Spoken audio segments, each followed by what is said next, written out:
Ilang lugar sa Benguet at Baguio City nakararanas pa rin ng malamig na klima.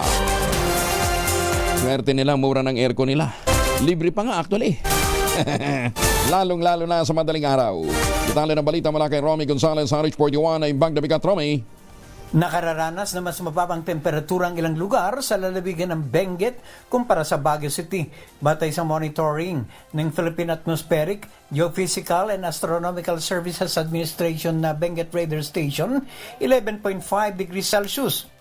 Ang nai-record na pinakababang temperatura sa Mount Santo Tomas sa Tuba, Benguet kahapon.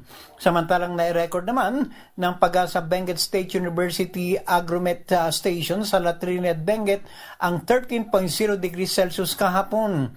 Ayon sa Pag-asa, inaasang mararanasan ang mas malamig na klima sa mga susunod na ilang araw dahil sa hanging amihan.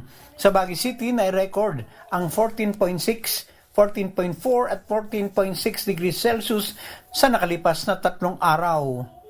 Ito si RH41 Romy Gonzalez para sa DZRH. Una sa Pilipinas, una sa Pilipino. Maraming salamat, Romy.